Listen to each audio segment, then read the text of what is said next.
Before we start the podcast, I just want to talk to you guys about Anchor.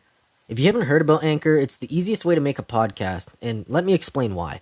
First of all, it's free, so you can get it anywhere, anytime, costs no money. Second of all, there's creation tools that allow you to record and edit your podcast right from your phone or computer, whatever device you choose. As well as that, Anchor will distribute your podcast for you so it can be heard on Spotify, Apple Podcasts, and many more platforms. You can make money from your podcast too with no minimum listenership. That means a nobody podcast like mine can make money off of sponsorships. It's everything you need to make a podcast in one place. So if you haven't tried Anchor or you want to start a podcast and haven't tried it yet, download the free Anchor app or go to anchor.fm to get started. That's ANCHOR.FM to get started. You're listening to the Dillo's Dojo podcast, hosted by Dylan Dillo Smith, Midwestern Ontario one and only MMA podcast, where we interview MMA fighters and voice actors like Sergeant Frank Woods.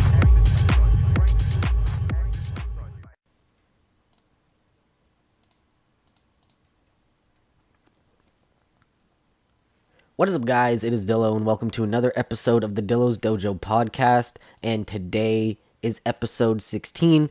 Today we're going to be talking about the UFC event that just happened yesterday where Paul Felder stepped in on short notice, and we'll talk about that in a bit.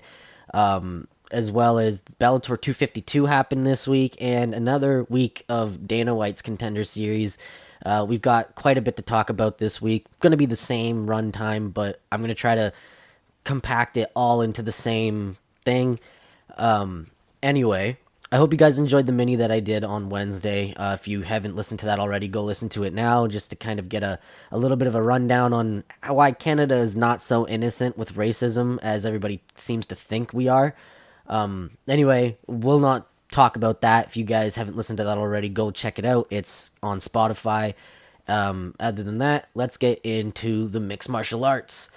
So, to start off with things, we're going to be talking about Bellator 252, and I'm not going to talk about the whole preliminary card. I'll be talking mostly about the main card, but there's 3 fights I want to talk about on the preliminary card. One had a ex-UFC fighter on it.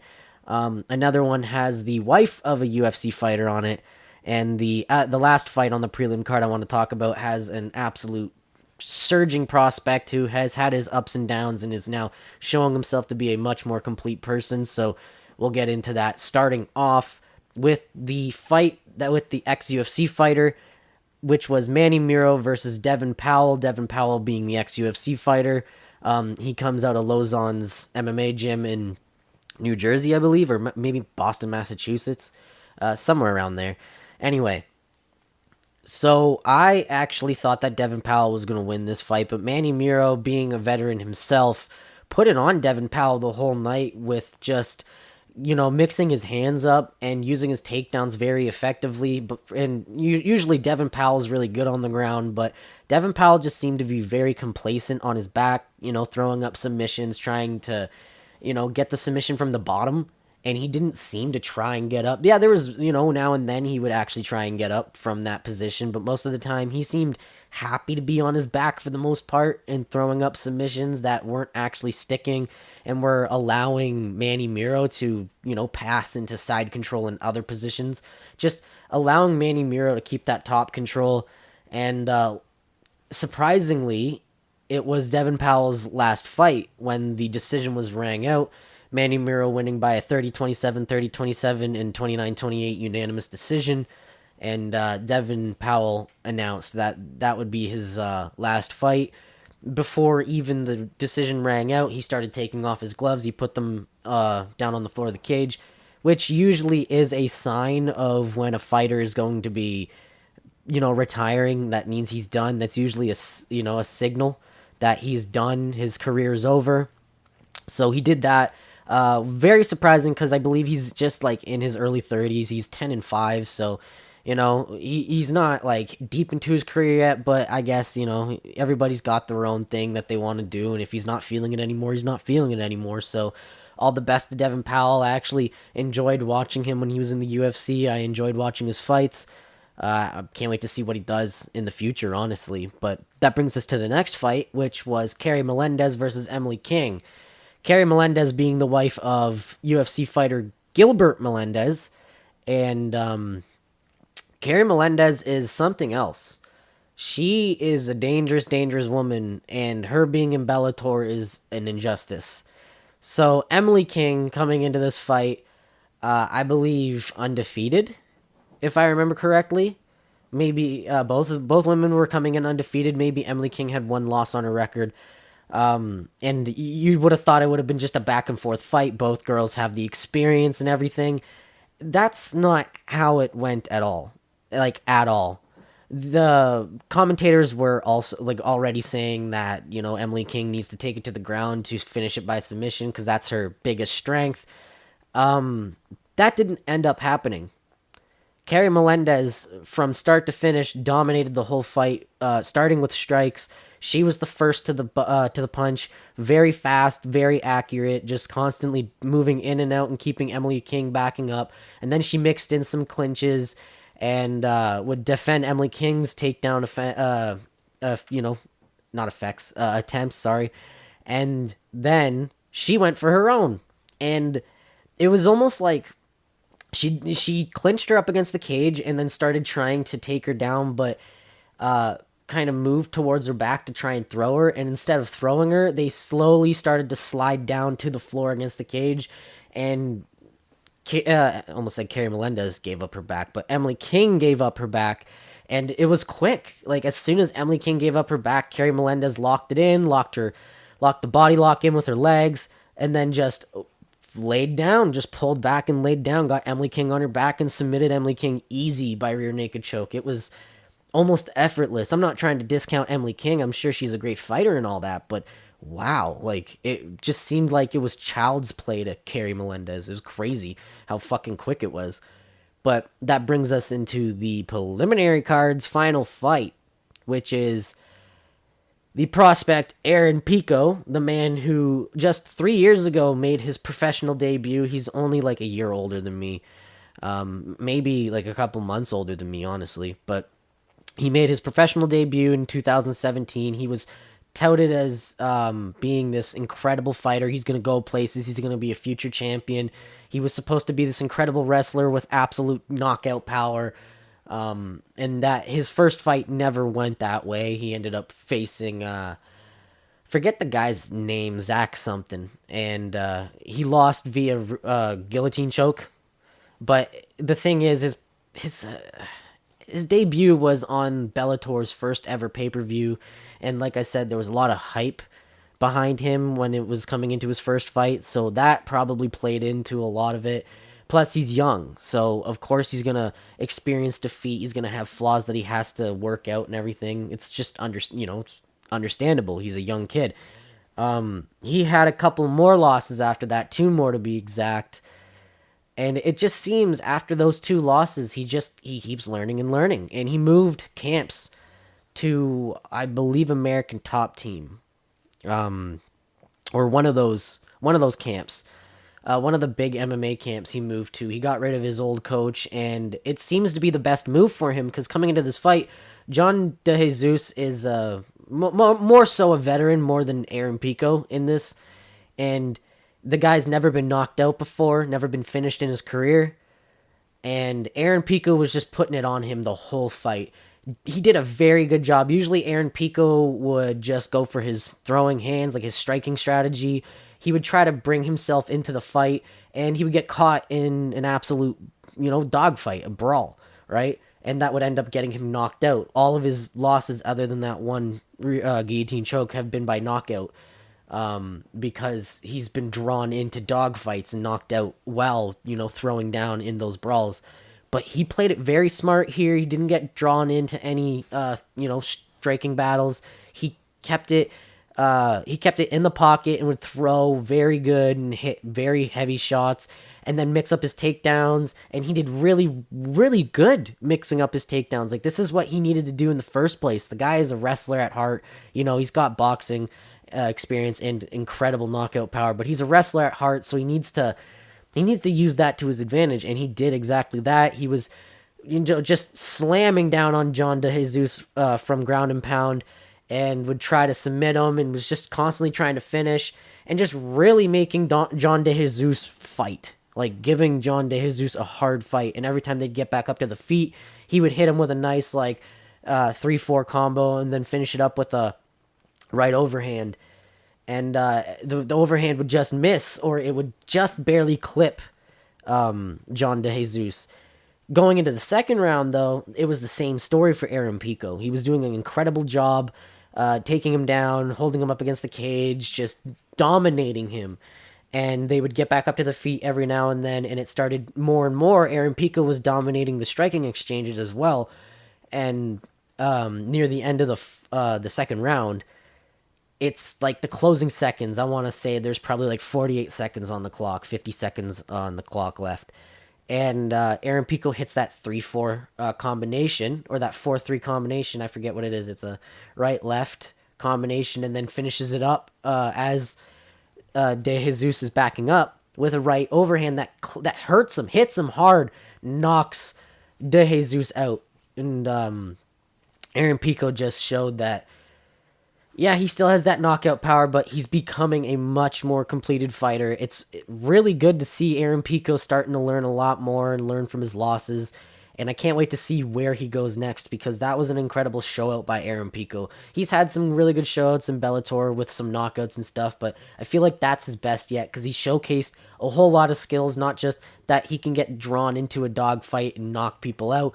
He showed that, he's very skillful on the ground, and he can mix it up now, and he's very good at mixing it up. So it was just really exciting to see Aaron Pico, this new evolved version of Aaron Pico, So that was the end of the preliminary card. That brings us into the main card, which, weirdly enough, Bellator only has 3 fights on their main cards because they air on CBS Sports Network. But yeah, for some reason, while UFC and other MMA promotions have 4 or 5 or more fights on the main card, Bellator, for the last few events, has had 3 fights on the main card every single time. I don't know if it's always been a thing. I don't think it has, because I've been watching Bellator for a long time, and I don't remember most of the cards being only 3 fights on the main card. I remember them being at least 4 or 5. So I don't know if this is just a new thing because of the pandemic. We'll see, but I don't know. Anyway, to start off the main card, we had an absolute banger of a featherweight fight, a rematch between Emmanuel Sanchez and Daniel Reichel, because the last fight that they had in 2016, it was July of 2016, ended in a split decision win for Daniel Reichel. And Emmanuel Sanchez felt he did enough to win that fight, and they've been doing very well in their careers, especially Emmanuel Sanchez. Emmanuel Sanchez has only had, I think, 1, maybe 2 losses since then. I believe only 1, and it was to the champion Patricio Fieri, who we will be talking about later on the main card of this event here, because he actually headlined it. But this was a banger of a fight. It was supposed to be for the featherweight Grand Prix. Bellator's having this Grand Prix with featherweights where somebody gets the chance to win the featherweight title, so the champion's in the picture. He's constantly defending his title whenever he faces up against a guy in the court, in the finals, quarterfinals, semifinals. He's constantly defending his title. But if somebody beats him in the finals, they get his title, and on top of that, they get a grand prize of $1 million. So that's the same thing that they did with the heavyweight Grand Prix, but it made more sense with the heavyweight Grand Prix because they did not have a heavyweight champion. So they were like, yeah, we need a heavyweight champion. Let's do this. So they ended up doing that. They crowned a heavyweight champion, and Ryan Bader ended up becoming a millionaire. I don't know if that was before or after taxes, whatever. But anyway, so this was a quarterfinal fight to see who's going up in the semifinals against the potential winner of Patricio Fieri and Pedro Carvalho in the main event.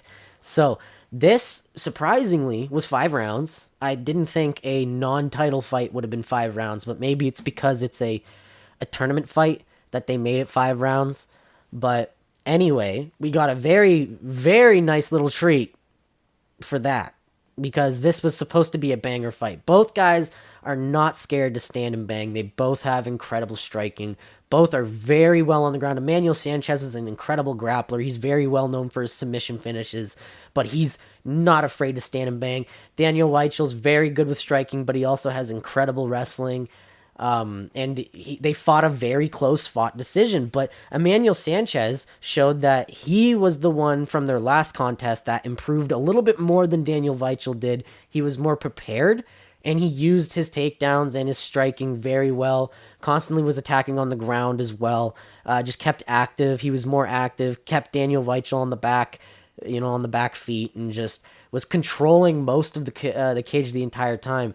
Like I said, very surprising that it was a 5-round fight, but it was a nice little treat because it was closely contested, constantly fast-paced. It wasn't boring at all. I enjoyed it. Emmanuel Sanchez ended up edging out that by 48-46, 49-46, and 49-45. So that was nice. And then in the co-main event was undefeated welterweights, Yaroslav Amosov and Logan Storley going up against each other, which was probably the more boring fight of the night. It was just mostly takedowns and ground game, and I enjoy ground game. Everybody knows that. I love jiu-jitsu, and I respect jiu-jitsu. I respect aggressive wrestling with people using their ground and pound. I love that shit. But when it's just laying on each other like blankets and it doesn't even feel like a real fight, I just, I actually stopped watching halfway through the co-main event. I waited until Twitter was like, yeah, okay, that's the end of the fight, so I could put the main event back on, because I was like, okay, this is boring. I don't want to watch this. I'm going to end up going to sleep if I continue to watch this. So I didn't end up catching the end of the fight. But Yaroslav Amosov won via split decision, 29-28 in his favor, with Logan Storley winning one judges scorecard 29-28. So that's enough for that. I wanted to talk about the main event because it ended rather fucking quickly. And Pedro Carvalho's no slouch. No slouch at all. So I'm gonna make that clear. He is no slouch at all. But see, Patricio Pitbull is on a whole different level than these featherweights, I feel. And I don't think there's gonna be anyone that dethrones that man. So I was expecting a much more contestive fight, a more competitive fight than what we got. There was a good start off. Pedro Carvalho doing some nice shit, jumping in and out, hitting Patricio Pitbull with some nice little shots, but Patricio clearly wasn't bothered. He was calm, just trying to feel it out, and he just seemed to be controlling the cage more. He was keeping Pedro Carvalho on the back foot, despite Carvalho jumping in and out and everything, and he was hitting Carvalho with some heavy shots, which those heavy shots ended up being too much, because with a nice 1-2 combo, Patricio Pitbull hits him with a right hand and drops him like a sack of potatoes. I don't even think Patricio needed any follow-up punches, if I remember correctly. He just walked away. That was it, man. So he successfully defended his featherweight title, and he makes it on to the semifinals. So in the semifinals of the featherweight Grand Prix, we have now Patricio Pitbull defending his title in the semifinals against Emmanuel Sanchez, which is going to be a absolutely fun main event. I can't wait for that one. And then the other main event, which is happening, I believe, November 21st, or before then, November 19th. So this coming week, essentially, is the semifinal bout between AJ McKee and Darian Caldwell. So that's going to be iffy. If AJ McKee can put on a nice show, then it'll be a fun fight. But if I'm expecting what I'm expecting, then we're going to be seeing Darian Caldwell being a human blanket, and I don't like that. I love wrestling, I love ground game, but when you are literally a human blanket, I don't like that shit. And I don't think any MMA fan likes that shit, right? So I'm going to be iffy about that main event, but obviously I'll cover it, I'll watch it, I'll put myself through that. Just on the off chance that AJ McKee puts on a great show and ends up finishing Darian Caldwell, which I hope ends up happening. But that's it for the Bellator 252 card. That brings us into Dana White's Contender Series now, which is not that great this week. We had some names that I believe I've talked about before on the podcast. Maybe one. I see one, Danny Sabatello. who had a absolutely boring fight. I'm not going to talk about it. It was an extremely dominant fight where he human blanketed Taylor Moore the whole fucking time, but at least he actually kind of kept a little active with some punches here and there. But like I said, he human blanketed Taylor Moore mostly, throwing a punch here and there to make it seem like he was active, and that was about it. Good showcase by Danny Sabatello, but not exactly what you want to do to get a contract in the UFC on here. That brings us to the women's strawweight belt, though, which was between Luanna Pinero and Stephanie Frausto, who is an Invicta fighter.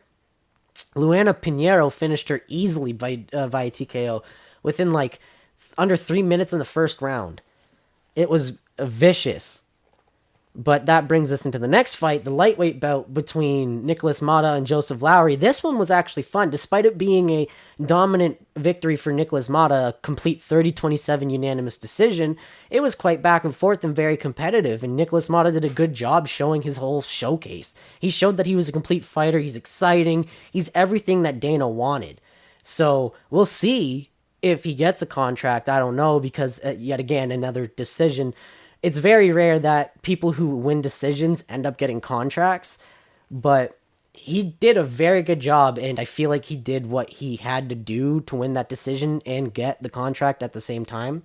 But the co-main event of this week's Dana White Contender Series was between Natan Levy and Shaheen Santana, and this was a fun fight. It was back and forth mostly. Natan Levy using his grappling very effectively, though. And going into the third round, within a minute of the third round, he did what he does best on the ground and submitted Santana by arm triangle very quickly. And that brought us to the main event, which was between Mario Souza and I'm sorry, I'm going to butcher this.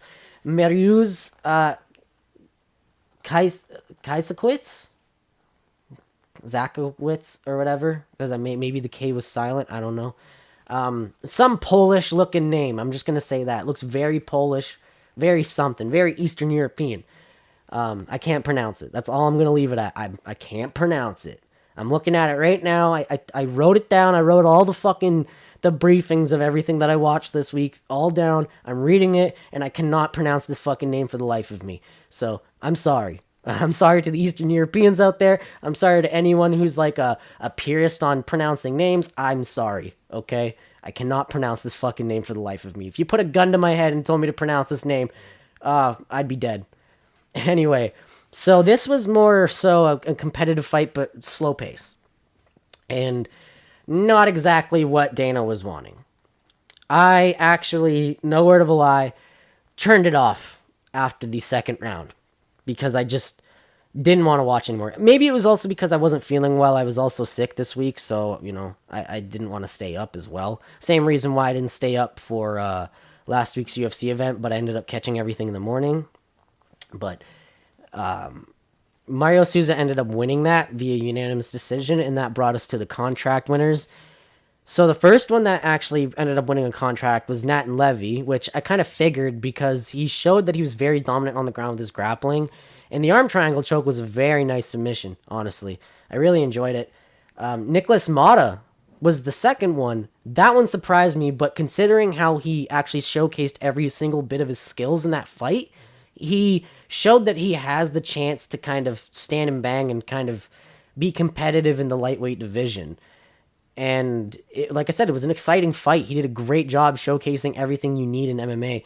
And, like I said, it's rare for unanimous decision winners to get contracts, or even decision winners in general to get contracts on the show. But that rare chance where they do, it's usually when they do something like Nicholas Mata did, where it's an exciting fight, it's dominant, but it's exciting, and they showcase every single bit of skill and show how defensively sound they are and how offensively sound they are. And that's what Dana wants to see. He doesn't want a boring fight. He wants a pretty exciting fight, all the while you're showing how good you are. It's the whole point of the job interview, essentially.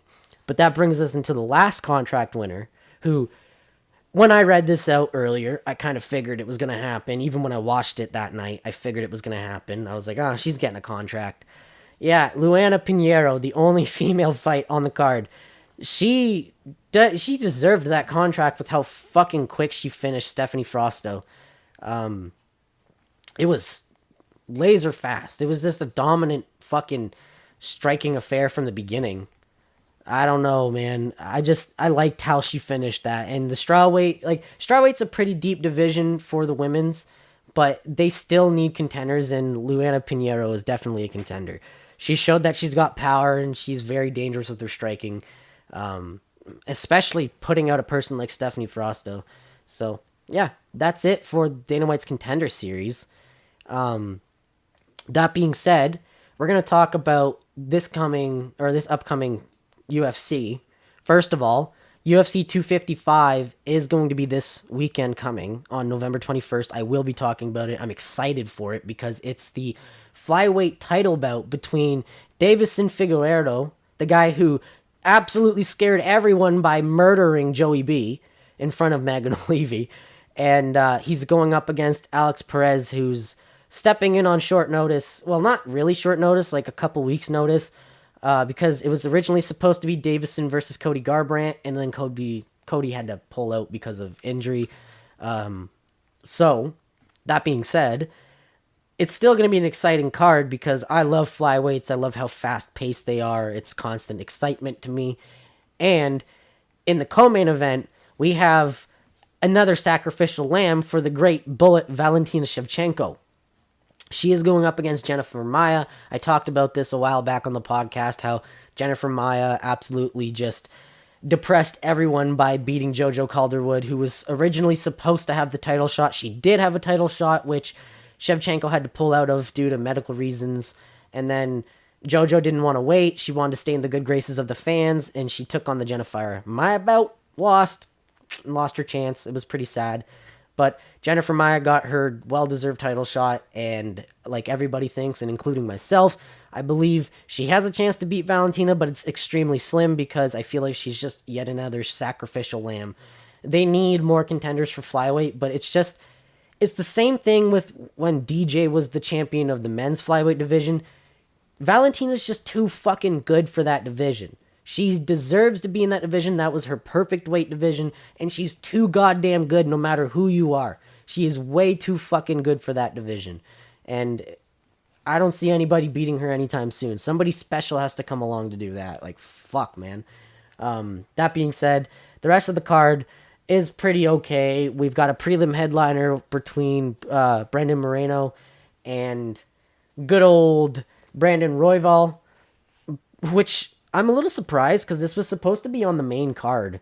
I don't know when the fuck it got moved.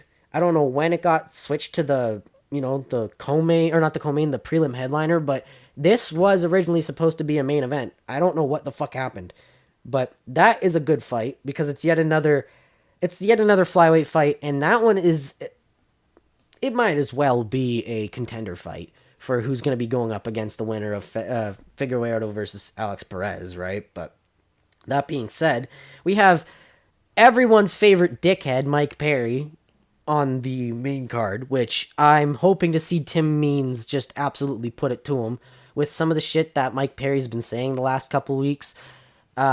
He's just off the rails, and I hope to see Tim Means just beat the living fuck out of him. A women's flyweight bout between Caitlin Chukagian and Cynthia Calvillo. And that, I believe, is going to be yet another number one contender fight for the flyweight division. So winner of that probably goes up against Val next, because we all know she's going to win against Jennifer Maia. I'm talking way too confident, but how can you blame me? When Val has had the showings that she has had lately, how can you blame me? I obviously know that Val's going to win this. But anyway, to start off the main card, we've got the good old Shogun Rua. Yeah, Shogun's making another return to the octagon against Paul the Irish Dragon Craig. I think. That's his name? Paul the Irish Dragon Craig. Paul Craig. I know that. His name's Paul Craig. He's Scottish or something, maybe. I have a feeling he's going to win by decision or maybe even knockout. Mauricio Hua's got a chance, but I don't know, man. He's on his way out. He should probably retire soon. He's getting old. He's like in his 40s now, I believe. Um, his last couple showings out haven't been all too the best. He recently, I believe, lost his last fight that he had, and he's just looking a lot slower now, man. I don't know. He looked good at one point in his career, but he's on his way out now. He's had a good like couple last fights. This is a rematch, by the way, for anyone who doesn't know. But yeah, his last fight was between or against Antonio Nogueira, and that was a split decision. Before that was Paul Craig, where they drew via split, and then he beat Tyson Pedro TKO before that. Before that, though, was a fucking murder by Anthony Smith when he just elbowed Shogun and like, made him roll over pretty much, and then finished him via punches. He's had some good showing outs, some a little controversial, like his win against Corey Anderson, but yeah, he's on his way out. So I'm a little concerned to see how this goes. Considering how their last show out went, I feel like this is going to be a good fight, but I think Paul Craig is going to win, but that's just me. I'm not here to make predictions. I'm just here to talk about the main card. Like I said, the prelims got that flyweight contender headliner. I don't know why they moved it from the fucking main card to the headliner of the prelims, but hey, whatever. Whatever makes them happy, whatever sells tickets, I don't care. Just to finish things up here, to talk about this card that I'm going to be talking about. This was originally supposed to be a main event between Islam Makhachev and Rafael dos Anjos, but Islam Makhachev had to pull out via health reasons, I think due to his weight cut or something. And on short notice, 3.5 days notice, to be exact, Paul fucking Felder stepped up with his massive balls of iron. I don't know how he's able to walk when he's dragging around balls that fucking huge, folks. He was like, yep, I haven't trained much, but I got this. And then this man fucking in 3.5 days cut weight all the way down to 156 and still put on the show that he did against Rafael dos Anjos, which I'll get into in a bit. But that's the backstory behind this. It was originally supposed to be a lightweight scrap between Rafael dos Anjos returning and Makhachev putting his number on the line against Rafael dos Anjos, which is usually how it goes when somebody returns to the division that they were pretty high up in before. But that is the backstory. We're going to get into the card now, so I'll see you guys in the second half. Now, there's nothing much to talk about in the main card, and I'll get to that in a bit. But there's two things I want to talk about in the prelims of this fight card. This fight card wasn't exactly the best.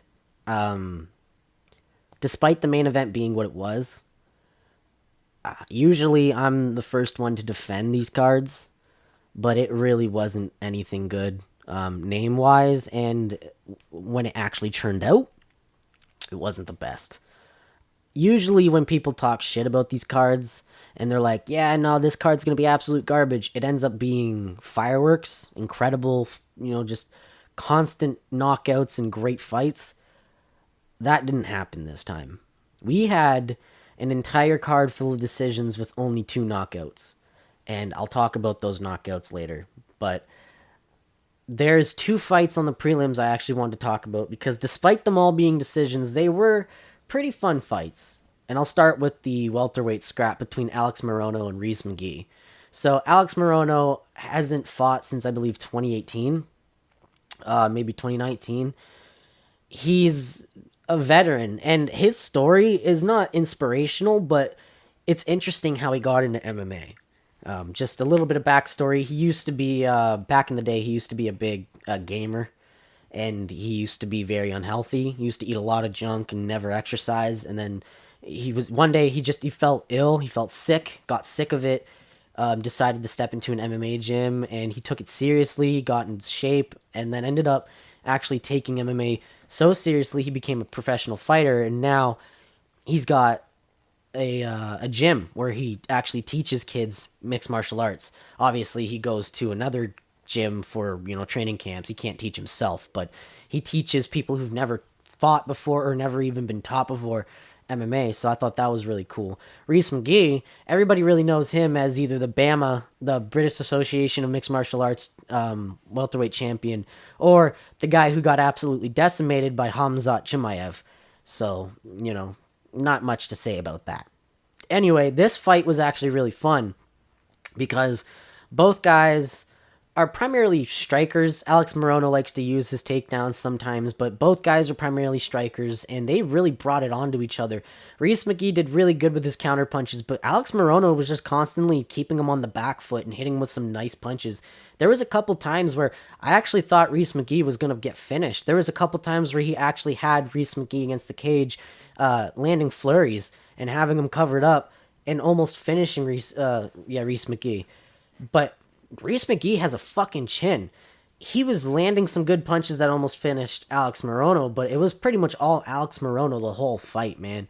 Those two just brought it, but Rhys Mcgee showed his heart in that he just has a chin of fucking granite. Like, it's unbreakable almost. I thought that his jaw was broken at one point because it was like third round. His jaw looks a little crooked. His mouth is spewing blood a bit, and he's breathing out of his mouth wide mouth. So I was like, come on, man. Like, his jaw has to be broken. But I didn't hear anything after the fight that Rhys Mcgee's jaw was broken. He seemed to be fine. He just took a lot of shots to the head. I guess his jaw was just more so swollen and, swelled up from all the punches, bruised. But I thought he broke his jaw. Alex Moreno brought it onto him, but Rhys Mcgee survived. That's all I can really put it, is he survived. He survived against Alex Moreno mostly. He did hit him with some good shots once in a while, but it was mostly Alex Moreno pushing him back and hitting him with just constant flurries, heavy-ass shots that was getting Rhys Mcgee to cover up. So Alex Moreno definitely fought a good fight and deserved it. And I'm surprised he didn't finish Rhys Mcgee a couple times. That's why I'm not discounting Rhys Mcgee too much, because, like I said, his chin is made of something else. And his heart is from somewhere else. Like, it's not human. Enough said. But we'll get into the next fight I wanted to talk about on the prelims, which was a bantamweight fight after that between two guys that not really anybody knew. Geraldo de Freitas Jr. and Tony Gravely. And Geraldo's known for his grappling. He's very known for his grappling. He's incredibly good with his submissions, very dangerous from his back. And that did not deter Tony Gravely one bit. He just decided, fuck you, I do what I want, and I'm going to take you down.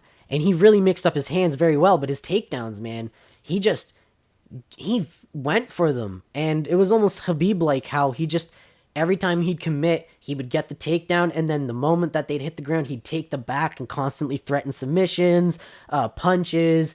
He was keeping Geraldo on his back, and just, like I said, Geraldo's very good off his back with submissions, but he couldn't do fuck all to Tony Gravely. Tony Gravely was just putting it on him and did really well with his takedowns. Like I said, Tony Gravely was like, oh, you can submit me from the bottom?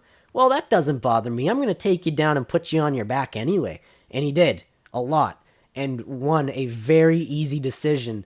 And I also want to talk about him because he seems like such a sweet, genuine guy, and I want more people to pay attention to his career because he seems like he's just such a sweet, genuine guy. He's such a shy dude, and he's awesome. He just seems down to earth, and he's very skillful. It was very exciting. He didn't make the takedowns boring. He was constantly going for the takedowns, and then he was active on the ground, always threatening with submissions or ground and pound.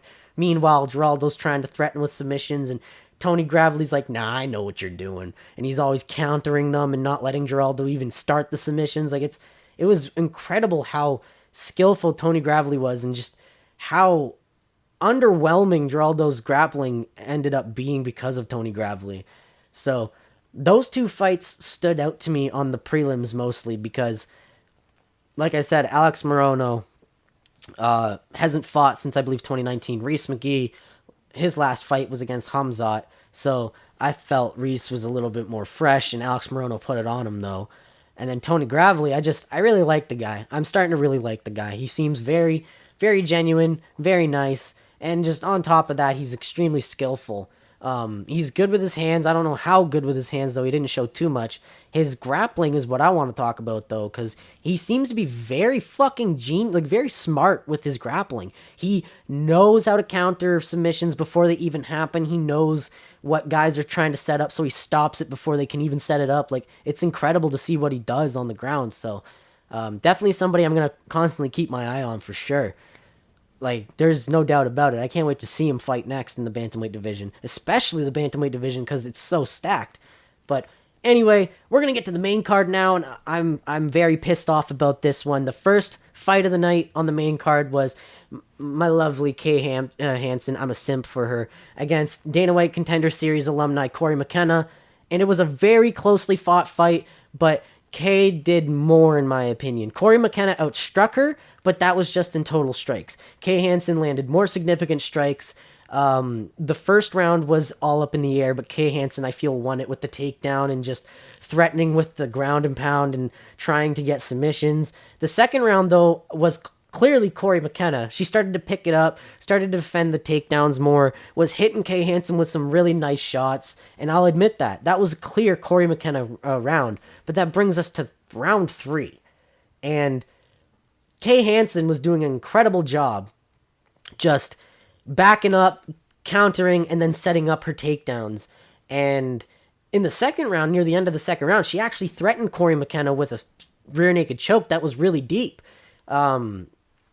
She took Corey McKenna's back real quick, sunk it in, and luckily Corey McKenna already had her chin down and the arm wasn't too deep under the chin, so she was able to pop her head out. But that was just one of 3 submission attempts that Kay Hansen had threatened Corey McKenna with. Going into the third round, it was constant. Kay Hansen was just on top, controlling, and people think Corey McKenna won because of her elbows from the bottom, but I don't think that does enough unless it shows it's doing clear damage, and it really wasn't. It was just more so for activity.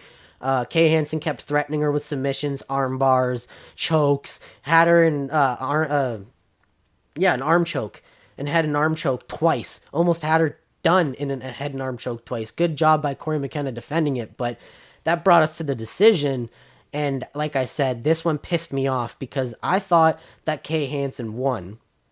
But turns out the judges thought differently. The global scorecards had it Kay Hansen. Everybody on Twitter had it Kay Hansen. All the professional fighters and everything watching had it Kay Hansen. But the judges scored it 29-28 for Corey McKenna unanimously. If anything, it should have been a split, and I felt like it should have went to Kay Hansen. But good fight by Corey McKenna. I'm pissed because Kay Hansen deserved that fight and she got robbed, but good fight by Corey McKenna. She did a really good job. And I just want to say one more thing before we go on to the next fight. It seems that the only people who thought Corey McKenna won were people from her native country of Wales or anywhere in the UK. That just shows some clear bias to me. Like, of course, I'm probably talking through clear bias because, I'm a simp for Kay Hansen, but I genuinely thought she won, and so did many professionals, including a color commentator known as former UFC fighter Kenny Florian, who battled for the title in 3 different weight classes, actually. So, I think he would know a thing or two about the rules of mixed martial arts and how to win a fucking fight. Right? So, anyway, before I start getting too mad, let's get to the next fight. This one was between Brandon Allen and Sean Strickland, who hasn't fought since 2018. That's the guy who hasn't fought since 2018 at all. And you'd think he was coming off of some ring rust. Hell no, dude. Brandon Allen wanted to stand and bang with him, and Sean Strickland was willing to oblige. And that was probably the dumbest decision Brandon Allen would ever make in his career. Because Sean Strickland went out there like I don't fucking care what you are, I do my own thing, and just threw his punches, 8 shots, and just kept backing Brandon Allen up, and ended up finishing him via TKO in the second round with a nice flurry that he hit him with an uppercut, and then had him covered up, and then just started hitting him with a nice flurry that backed him up against the cage and started really pushing him against the cage, and he hit him with another uppercut and 2 more, and then Brandon Allen just dropped to his knees, and that was it. That was all she wrote. Sean Strickland won that easy peasy, and it was a good showcase by him. But the one fight I want to talk about is this women's strawweight fight. And I'm not going to talk too much about it because we have to talk about the main event. But this one was a fight between Ashley Yoder and Miranda Granger. And Ashley Yoder is a so-so fighter. And I thought Miranda Granger was going to win. And I made a tweet last night saying, if Ashley Yoder wins, I will eat my shoe. I should have never made that bet. Because Ashley Yoder did the most boring fucking thing that you could ever do and played human blanket the whole fucking time. I actually turned off the fight and came back on for the co-main because I didn't like this fight. It was so boring. It almost put me to sleep. But nonetheless, it was a all-around 3-0 decision towards Ashley Yoder. And I'm a man of my word. So if you go on my Twitter, pinned to my profile is a video of me trying to eat my shoe. Because I promised that if Ashley Yoder won, somehow, and I didn't specify any reason, like any way, she could have done it in the most boring way like she did. I said that if she won, I would eat my shoe. And that's exactly what I did. So that's why I wanted to talk about this fight. Because I put a stupid bet on myself because I was very confident in Miranda Granger, and I learned never to do something like that again. Because I am not a betting man, and I don't think I have the luck to ever be a betting man. That's it. That's all. That's all I wanted to talk about for this fight. That brings us into the co-main, which happened in like a fucking flash. Holy shit. So this one was between two prospects. One, someone we've already talked about on this show before, Abdul Razak Al Hassan. This guy, all 10 of his wins by first round knockout. And that should be telling of something. But the last time we talked about him on the show was his last loss, where he completely gassed out his arms. He almost finished his opponent in the first round, had him almost done, but he just kept throwing heavy shots and got reckless with it and completely gassed out afterwards. And his opponent used that to his advantage and just kept counter-striking and using clinch to just put the weight on him and make Abdul Razak Al Hassan more tired, and he ended up losing via unanimous decision. However, this one was different. We had Kalen Williams coming in, but he goes by Chaos. I fucking shit you not. His real name is Kalen Williams, but he goes by Chaos. Everyone calls him Chaos. And his name is very fitting. So I didn't think this was going to happen. Like, this was going to end very fucking slowly. Like, this was going to happen very quick. Don't blink and you'll miss it. And I was fucking right. The person who won, though, wasn't the person I thought was going to win. I thought Abdul Razak Al Hassan was going to absolutely dust this man and win him, beat him by fucking first round KO. That's not what happened at all. Razak Al Hassan hit him with some good shots to begin with, but Chaos, man, I don't know what he's got in those fucking gloves, but he hit Razak Al Hassan with a nice left, which set up Al Hassan to defend and try to counter. And as he was doing that, and he countered, Chaos lands this like straight right that just stiffens him up, stiffens Al Hassan up, like just like a board. Dropped him so fucking quick. And he got, like, it was so bad. The knockout was so bad. Mark Smith, the referee, was already jumping in, yelling, "Stop, stop, stop," as Al Hassan hit the ground. And before Kalen Williams hit his first follow-up shot. That was how bad the knockout was. Abdul Razak Al Hassan was out on his feet as he was falling, and Mark Smith saw that. So that was only 30 seconds into the first round. I was like, okay, this is going to be another kind of long fight, but someone's getting knocked out. Well, I was right about one thing. Someone was going to get knocked out, but 30 fucking seconds, Jesus Christ. So after that, we were already into our main event, and I already talked briefly about this main event. Obviously, it was originally supposed to be Rafael dos Anjos going against Islam Makhachev for his return in the lightweight division. Rafael dos Anjos being the former UFC lightweight champion, losing his title to Eddie Alvarez, who then lost his title to Conor McGregor. But Rafael dos Anjos actually was on a tear and was seen to be possibly the next Anthony Pettis because of how easily and how soundly he beat Anthony Pettis and then defended his title against Cowboy Cerrone. So Rafael dos Anjos was supposed to be the big lightweight, but then he broke his foot going into a matchup with Conor McGregor, which Nate Diaz took, and everybody knows that's the infamous I'm not surprised, motherfuckers fight. So he ended up taking a fight against Eddie Alvarez later that year in a fight night for his lightweight title, which he lost via first round TKO. And then he moved up to welterweight, where he kind of had a iffy career up at welterweight. His debut went really well. He finished Neil Magny via head and arm choke, I believe. And then his next two outings were kind of shitty. One, I believe, was his one was against Kobe Covington, where Kobe Covington just completely dominated him with volume and takedowns. And then his other one was against Robbie Lawler, where all he did was human blanket Robbie Lawler. And that was more so a shitty showing by Lawler than RDA, but I was also disappointed in RDA in that one.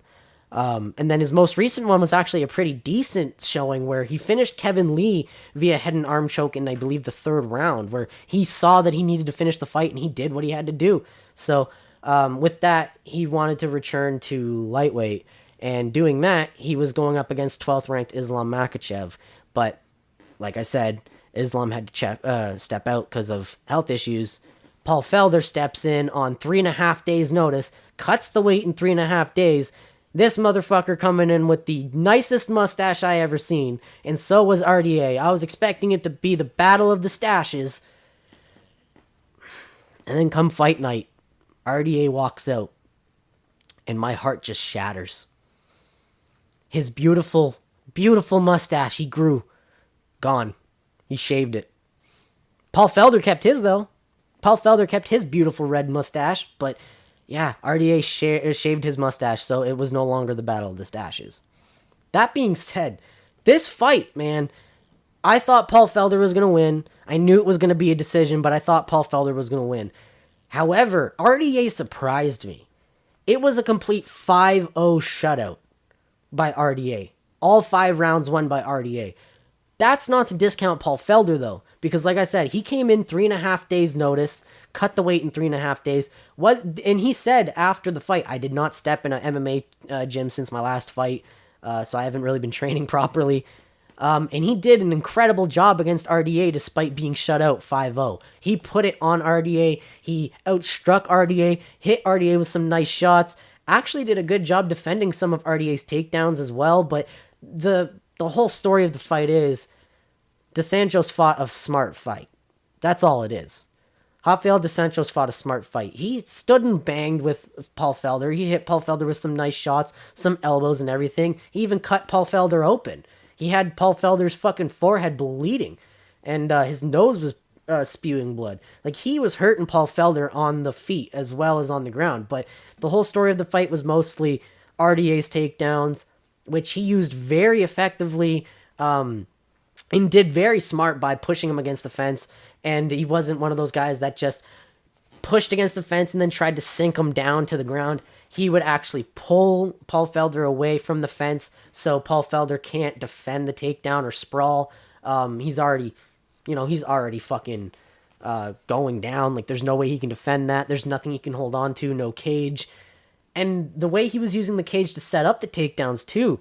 Michael Bisping pointed this out last night. It was very veteran-like. You use the black lines because as soon as the feet hit the black lines, you can shoot for the takedown and the guy can't sprawl. There's not enough room to sprawl, so you can take him down easy. You could grab both of his legs and then pull him away from the cage very easily. So very veteran moves, a lot of veteran moves actually by Rafael dos Anjos, and he fought a very good fight. My respect to Paul Felder, though, because he went in with absolute massive balls, and he had to fight all 5 rounds with like 300-pound balls hanging from his shorts, man. Obviously, all jokes aside, he did fight an incredible fight. Showed his absolute heart and showed what he can do without a proper fucking training camp. But RDA, it's his night. It was his fight. He won clearly, fair and square. ended up winning 50-45. However, my issue with the judges from the beginning of the night, oh boy, there was a huge controversy regarding this fight. It was supposed to be a unanimous decision. However, somehow, one of the judges, and I'm going to name him, Chris Lee, you should not be working as a fucking judge. Go find a job at Costco or something, because it's probably more up your fucking alley. This man scored the fight 48-47 for Paul Felder, despite it being all 5 rounds for Rafael dos Anjos. I could see 48-47 RDA. You could be like, yeah, I could argue some rounds for Paul Felder, but I don't know how in the fuck he had Paul Felder winning that fucking fight. The decision was all fucking wacky. It should have been 50-45 unanimous, but instead, whoever, Chris Lee was sitting there like watching a completely different fight, I guess. Was watching Paul Felder winning all 5 rounds, I guess, and was like, yeah, no, he edged it out. I think he won that round. No, just because he outstruck Rafael doesn't mean that he won the fucking fight. Rafael completely dominated from the ground. His ground control time in each round, amassed almost 2 minutes every single fucking round. And he did everything on the ground. He wasn't boring. He was active, constantly ground and pounding, constantly switching positions to set up submissions and everything. He was constantly attacking. It was like the Kay Hansen situation. If Rafael somehow lost that fight, everybody would be up in arms because Rafael did enough. Even when Paul Felder was on the ground trying submissions, ground and pounding and stuff, Rafael did way more and won that fight clearly. So, Chris Lee, you know who you are. You should feel bad. NSAC, I hope you sack that motherfucker because he should not be a judge for your commission at all. I don't know what fight he was watching, but he needs to go back and watch that. I hope he has Fight Pass. I hope he woke up this morning and was like, all right, I'm going to see what all the fuss is about. And then he rewatched it and saw how fucking stupid his decision was. Because that was ridiculous. I was mad about the Kay Hansen situation, but this one just had me scratching my fucking head and just wondering if that was partially to play because of how bad the fucking judges were. But anyway, the fight was good. It delivered. It especially delivered, despite it being mostly takedowns by RDA. It was a fucking dogfight, and it was a back and forth fun dogfight, despite it being 5-0 RDA. It was really fun to watch. So it was definitely as advertised. I think the only thing worth watching the card for, to be honest, because this card, I'm going to admit, very much fell short. If you missed this card, honestly, you're not missing much. I catch every single one of these cards because I have to talk about it for you guys, but you weren't missing much if you missed this card. There wasn't really much to gain from this card. Nothing really happened. The biggest thing to come out of it is now we have a new prospect in Kalen Williams, and I guess RDA is back in the lightweight division ranked. Whether he's going to have an 11 by his name because he beat Paul Felder and Makachev had to pull out, or if he's going to have Paul Felder 7 by his name, I think the biggest thing that comes out of this card only is that RDA is now a ranked lightweight. I can feel him having a number by Wednesday. But this card definitely wasn't anything too big. You guys definitely did not miss a single fucking thing when it came to this card. There's just nothing that I can say. RDA did call out Connor, but I think that time for that fight has passed. He did look good, but the thing is, he looked good against Paul Felder. How could he do against somebody like Connor, who, yes, got fucking wrestle-fucked by Khabib, but did a very good job defending some of the takedowns, I'm going to admit. I'd think that RDA should get a couple more fights before he even gets something like that. But I can see why he's calling out Connor. He wants the payday, But Connor's got a fight with Dustin Poirier, which has been officially confirmed for January 21st. Or January 23rd, sorry. So, yeah, that's actually happening now. Dustin Poirier's been alluding at it, that it's official. Connor and his team have been saying it's official for fucking months. So have also insider sources. So that's going to be happening. But the big one we're going to be talking about next week is obviously UFC 255. There's also, I believe, another Bellator event coming up this week. On top of that, Cage Fury Fighting Championships has 2 back-to-back fights. One on the 18th and then one on the 19th, as well as Dana White's Contender Series. I believe it's the last week for the November series. That's happening as well. So we've got a lot to talk about next week. I'll be getting into that. But that's it for this episode. I hope you guys enjoyed listening. Also, I hope you guys agree with me on the Chris Lee situation, because that's ridiculous. I can't believe how he saw 48-47 for Paul Felder. Even when the fucking score got read out, Paul Felder looked at the side like, what? Like, what the fuck? So, anyway, I hope you guys enjoyed listening. Go listen to that mini about Canada's history with racism. You might learn something, a thing or two that you haven't known already. I mean, most Canadians probably know all this shit that I'm talking about, but if you're not Canadian, then you might as well learn something. So go check those out. I hope you guys enjoyed this episode. I hope to see you guys, or not see you guys, but see that you guys are listening next episode, and I will see you guys when we talk about UFC 255. I hope you guys all have a great weekend and a great week upcoming. You've been listening to the Dillo's Dojo podcast. Keep in touch with Dillo on his social media at Dillo Ross on Twitter and Dillo Ross on Instagram.